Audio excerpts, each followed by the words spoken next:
वो आदमी पान सिंह तोमर का पहला वर्जन था, जिसे कभी दद्दा, कभी रॉबिन हुड तो कभी जेंटलमैन डाकू कहा गया। बागी एक और विशेषण भी उसके नाम के साथ जुड़ा था, इंडिया का सबसे महंगा डाकू। 3 लाख का इनाम था उसके सर पे, और ये बात है 1960 के दशक की। 3 लाख तो फिर भी कम, उस दौर में उसने सिर्फ एक किडनैपिंग से 26 लाख रुपए की फिरौती हासिल की थी। आतंक ऐसा था कि कहते हैं कि जब 1972 में जेपी ने चंबल के डाकुओं के सरेंडर की स्कीम बनाई, इंदिरा गांधी अड़ गई। उनका कहना था कि यह काम सिर्फ एक शर्त पर होगा, शर्त यह कि मोहर सिंह हथियार डालने को तैयार हो। कौन था मोहर सिंह, कैसे बना डाकू, क्या थी पूरी कहानी, जानेंगे आज के एपिसोड में। नमस्कार, मेरा नाम है निखिल और आप देख रहे हैं ऐतिहासिक किस्सों कहानियों से जुड़ा हमारा रोजाना का कार्यक्रम तारीख।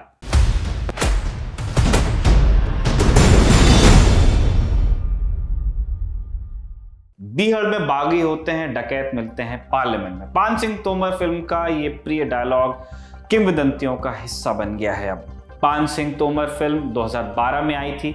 इससे कई साल पहले ऐसा ही एक डायलॉग काफी फेमस हुआ था, लेकिन अंतर इतना था कि वो डायलॉग किसी फिल्म का नहीं था। मई 1960 की बात है। चंबल के किनारे भाषण देते हुए विनोबा भावे ने कहा, चंबल के डकैत संसद में बैठे डकैतों से तो बेहतर ही हैं। विनोबा डाकू तहसीलदार सिंह की पहल पर डाकुओं के सरेंडर की कोशिश कर रहे थे। तहसीलदार सिंह मान सिंह का बेटा था, जो 1950 के दशक में चंबल का सबसे बड़ा डाकू था। उसने 180 से ज्यादा कत्ल किए, जिनमें से 32 पुलिस ऑफिसर्स थे। मान सिंह 1955 में एक पुलिस एनकाउंटर में मारा गया, जिसके बाद डाकुओं के अलग अलग गैंग्स में सबसे बड़ा बनने के लिए वर्जिश होने लगी, एक दूसरे में तकरार होने लगी।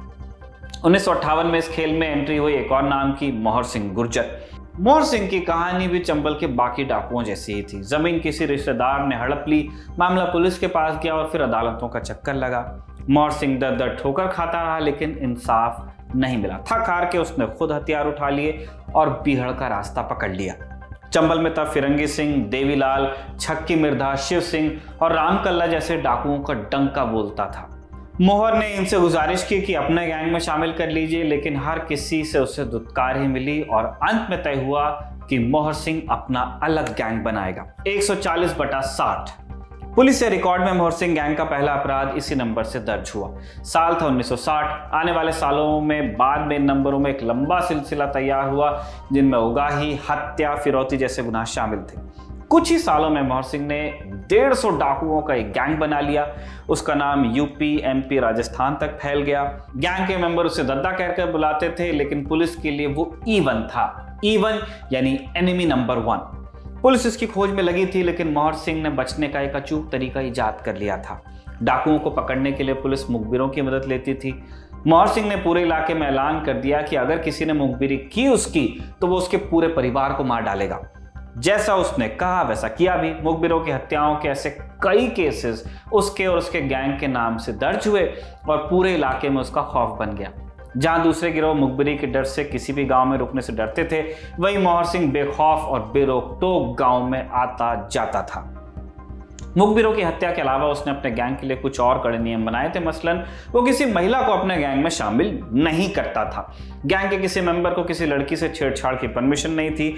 बल्कि कहानियां तो यहां तक चलती हैं कि कभी कोई महिला गलती से बीहड़ में भटक जाए तो गैंग उसे पैसे देकर घर तक छोड़कर आता था। यही कारण था कि महिलाओं से जुड़े अपराधों में मोहर सिंह के गैंग का नाम यदा कदा ही सुनाई दिया। हालांकि एक दूसरा फील्ड जरूर था जिसमें मोहर सिंह का नाम सबसे ऊपर था, किडनैपिंग। चंबल में अपहरण को पकड़ कहा जाता है। इन्हीं पकड़ों से मिलती फिरौती से गैंग का काम चलता है। मोहर सिंह इस काम में माहिर था और 1965 में उसने एक ऐसी घटना को अंजाम दिया जिसने देश विदेश में उसका नाम पहुंचाया। उस दौर में अधिकतर अपहरण चंबल के आसपास के इलाकों और शहरों से ही होते थे, लेकिन उस साल मोहर ने ठानी कि क्यों ना दिल्ली का कोई मोटा आसामी उस पर हाथ मारा जाए। दिल्ली में मूर्तियों का एक नामी व्यापारी हुआ करता था, जिसका असली धंधा मूर्तियों की तस्करी से चलता था। मोहर सिंह गैंग ने किसी तरह व्यापारी तक खबर भिजवाई कि चंबल में कुछ प्राचीन मूर्तियां मिली हैं। व्यापारी ने अपना एक खास आदमी चंबल भिजवाया। आदमी तो वापस नहीं लौटा, लेकिन मूर्तियों के असली होने की खबर व्यापारी तक भिजवा दी गई। मामला सेट हो गया। व्यापारी कुछ रोज बाद खुद चंबल पहुंचा सौदा पूरा करने के लिए। यहां मोहर का गैंग उसके इंतजार में था। मौका मिलते ही उन्होंने उसे अगवा कर लिया। व्यापारी का संभ्रांत समाज में बड़ा नाम था, इसलिए सरकार तुरंत हरकत में भी आई।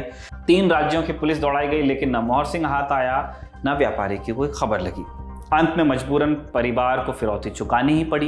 ये रकम कितनी थी इसको लेकर अलग अलग अनुमान है। कोई कहता है कि 50 लाख दिए, तो कोई कहता है कि 26 लाख दिए। असली जो भी हो, इतना पक्का था कि चंबल के इतिहास में ये उस वक्त सबसे बड़ी फिरौती थी।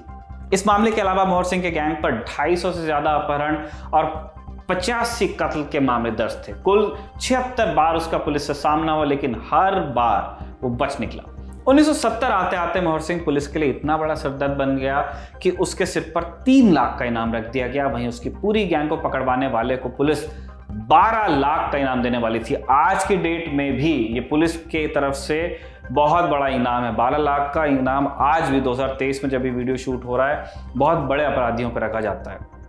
ये रकम किसी भी डाकू के सिर पर रखी रकम से ज्यादा थी उस वक्त। लगभग 1 दशक तक मोहर सिंह बेताज बादशाह बना रहा। फिर गोली का डर तो उसे था ही। उसे एहसास था कि कोई गोली तो होगी जो उसके नाम से दागी जाएगी और उस रोज न ताज बचेगा न राज। साल 1970 में उसे खबर लगी कि सरकार डाकुओं के पुनर्वास की योजना बना रही है। जैसा कि शुरुआत में बताया, 1960 के आसपास विनोबा भावे ने चंबल के डाकुओं को मुख्य धारा में लाने की पहल की, लेकिन जल्द ही वो पहल ठंडी पड़ गई। 1970 में जयप्रकाश नारायण जेपी ने एक बार फिर इस पहल को जिंदा किया।